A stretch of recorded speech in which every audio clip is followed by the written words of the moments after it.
Hello, for those of you who don't know me, my name is Garrett Shields and I'm an EMS technician assigned to Station 419 on A shift, and I'm the department's Handtevy super user.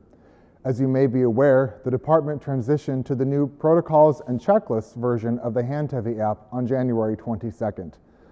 Over the last several weeks, a small team of us have been hard at work finalizing the updates for this new version, including over 40 hours of every medication calculation for all weight ranges, pediatric and adult.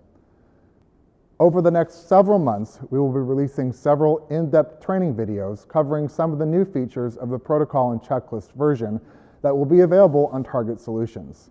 Additionally, if your shift is interested in receiving an in-person training session complete with mannequins and training medications, please contact me directly. Any in-person training will receive Category 1 continuing education hours. I know this is the end of EMSCEP, so I'll try to make this short and get to the point, highlighting some of the features of the Handtevy app with the new protocols and checklist functions. First, let's discuss access. The Handtevy app can be found on all department-issued iPads. Additionally, we have secured individual licensing for all ALS providers. If you haven't already done so, navigate to the Apple app or Google Play Store on your device and search for Handtevy. For logging in on a personal device, either create or log into your existing account using your county email and name. Any accounts using an incomplete or nickname will have to be deactivated. Once in the app, make sure you're in version v5.8.9, which is located at the bottom right of the screen. If you do not have the Fairfax installation already, click Add and use Fairfax 3330 for both the username and password. Please note that Fairfax is in all capital letters. If you already have Fairfax installed, please make sure you have the latest published version, which your EMSCEP instructor will advise. Each time the Handtevy team makes a change, the version number will change. So be sure to click the sync button at the start of each shift to ensure you're using the most updated version. Now let's get into what Handtevy is and how it's going to assist you with patient care. Click the green Enter button and you'll be taken to the main screen. For those of you who work or volunteer in other jurisdictions that also use Handtevy, always be sure that you see Fairfax County Fire and Rescue at the top of the screen. For those of you unfamiliar, Handtevy is a unique app that is designed to assist EMS providers with medication dosing for both pediatric and adult patients. Additionally, it has a very unique CPR assist function, as well as a guide for equipment sizes, vital sign references, and more. The app has been customized for our department and synchronized with our latest protocols. A unique feature of utilizing Handtevy for medication and equipment recording is that all recorded data can be uploaded into the cloud and imported into your ePCR, reducing the amount of work you have to do during documentation. More on this later. For now, let's dive in to how to create a new patient. From the main menu, either select pediatric or adult. You will see for pediatrics, patient sizes are broken up by age and ideal weight. If you know the exact weight of the patient, select the closest weight. If the weight is unknown, go off the patient's age. For adult patients, you will now see significantly more options beyond the previous version, with weight starting at 40 kilos or 88 pounds, all the way up to 100 kilos. What is important to note that all adult medication calculations are not weight-based and reflect standard adult dosing. What is different is the equipment sizes recommended. What you will also notice is that the individual vital signs tab on the adult section does not appear, as vital signs can vary from person to person. Now let's take a look at a 75 kilogram patient for this example. Once you select the desired weight, you'll be taken to the Medications tab. All medications are listed in alphabetical order and not necessarily the order in which they are given. Cardiac arrest medications will be highlighted in red to draw your attention. For any medication you want to administer, simply select it and a new pop-up window will appear. In this example, we have selected fentanyl. First, listed in bold yellow, is the total volume of medication to draw up, as long as the medication concentration matches. All medication concentrations are what we typically get from our pharmacies, so it is very important to verify the concentration matches what you have before drawing up that medication. The route area is pre-selected for IV, but you can change it to IO or IM by simply touching the box. The next line down is the total dose of medication you want to administer. Since fentanyl has a dose range, you can either select 50 or 100 micrograms, and the total volume will change based on your selection. Medications that do not have a variable dose do not have this option and will instead have the total dose in white. If there are any special considerations about the medication, as seen here with fentanyl, you will see them in the note section at the bottom. The bottom of the pop-up window then gives you two options, the requested and the given. Choosing the requested tab will only highlight the medication in yellow as a reminder to the person using the Handtevy app. It does not timestamp or record the medication administered, so when you are ready to give that medication, you can either click the Given button, or if you had previously selected the Requested tab, click the medication again and then click Given. This now changes the highlight to green and will record a timestamp for documentation. The process is the same for all bolus medications listed in this section. Another important feature to highlight is that some medications will appear more than once based on the protocol they are being administered under. For example, nitroglycerin has two different dosages depending on what you are giving it for, ACS or pulmonary edema, so make sure you're selecting the right medication for the right protocol. Other medications like midazolam that come in different concentrations are also listed multiple times and are highlighted, so use extra caution when choosing this medication. Additionally, medications that require POLMD orders before the administration will prompt you with a reminder to contact POLMD before giving you dosage information like seen here with ketamine. The next tab to explore is drips. This contains all medications we mix and deliver as an infusion. Like with the medication bolus tab, some medications have a variable dose range, so some will have a sliding scale like norepinephrine, which will prompt you to select the desired dose, and some have a fixed dose like magnesium sulfate. In either case, the first line that appears is the drops per minute. Directly underneath that is the volume that equates to the bag of saline and the volume of medication being injected. Just as before, there is an option to select the route of administration, either IV or IO. Then the concentration line lists the final concentration that you make based on the formula directly below it.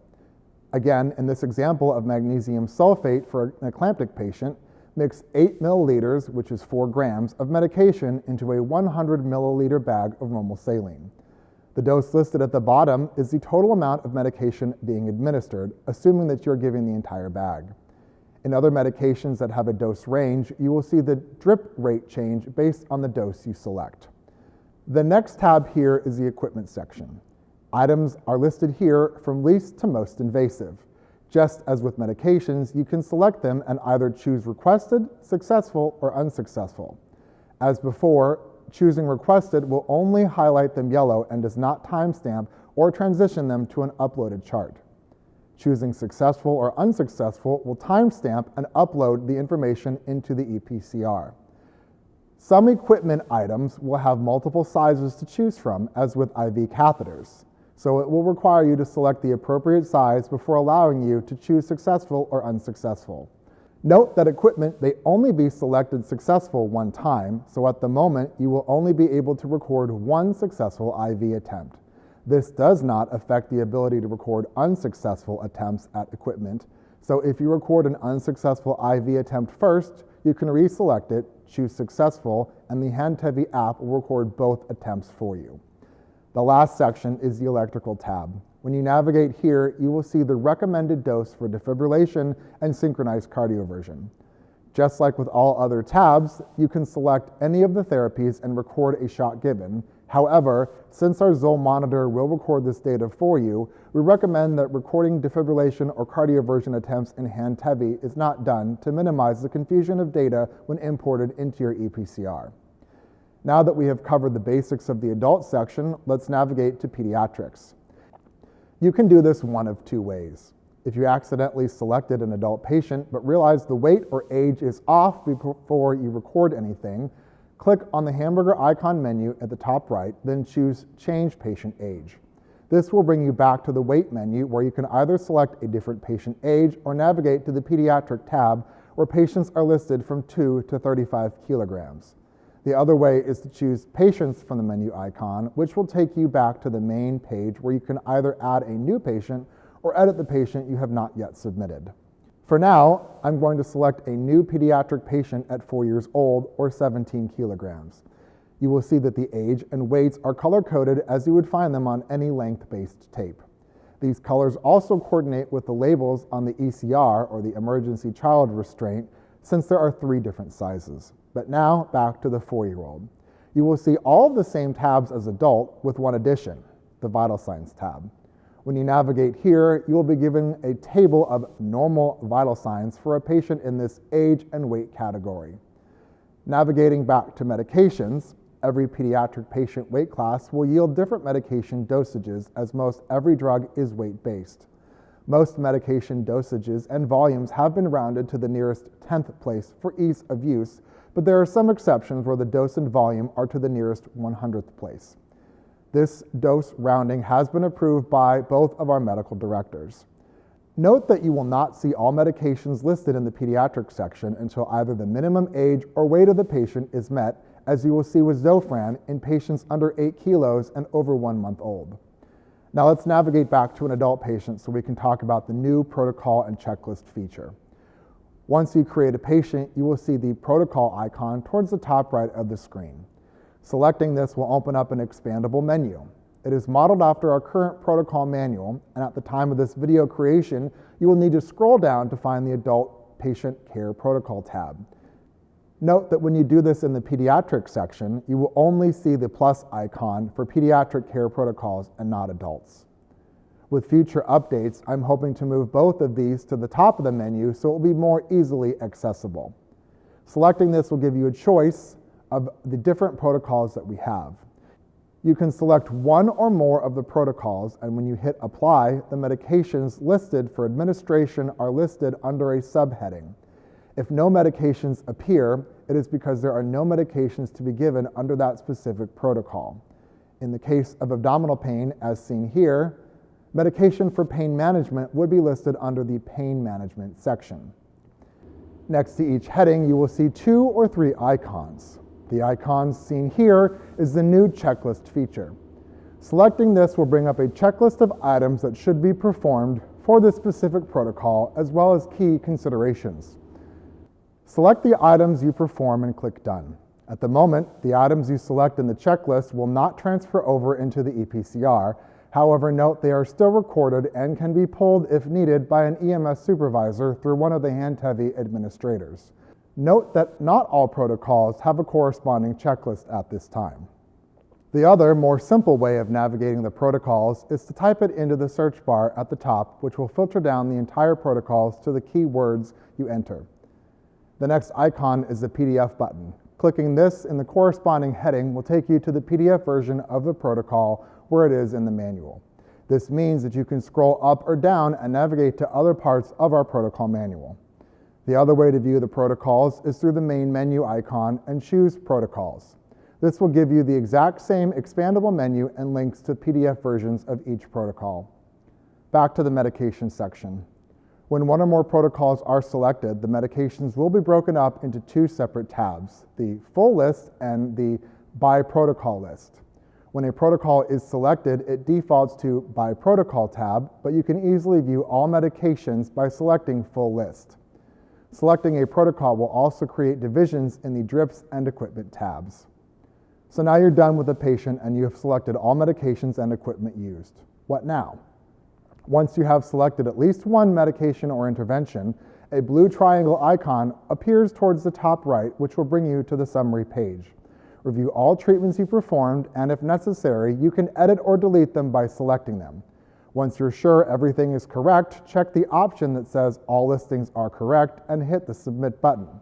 This will send the information into the cloud and will now be available for download into the EPCR. It is very important to note that once the data is sent into the cloud, it is essentially deleted from the device, and the only way to retrieve it is by downloading it onto an EPCR or by request from a Handtevy administrator like myself. So now it's in the cloud, now what? Navigate into the EPCR system, and when you create a new chart, go to the Patient Info tab and select Import from Handtevy, located just above the patient's first name. A menu will open and all of the Handtevy charts that have been recently uploaded will appear based on who submitted them.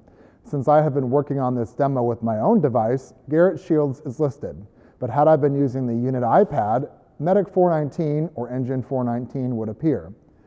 Once you know which one you want to import, click the download icon to the right, and after a few moments, all of the information recorded in Handtevy will now appear in your EPCR.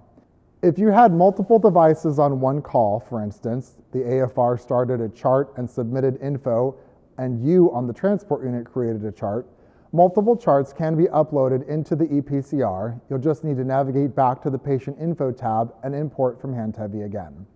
While this short video does not cover every aspect of Handtevy, I hope it has been informative. As mentioned at the start, we will be releasing several short training videos on target solutions in the coming weeks, highlighting individual aspects of the app. Again, if your shift would like to request an in-person training session with me, please email me directly at garrett.shields@fairfaxcounty.gov. Please give me at least a week's notice as I'm juggling many different training activities with Handtevy. If you have any questions about the Handtevy app, please feel free to reach out to me or anyone on the Handtevy team. Thank you for your attention, and please stay safe.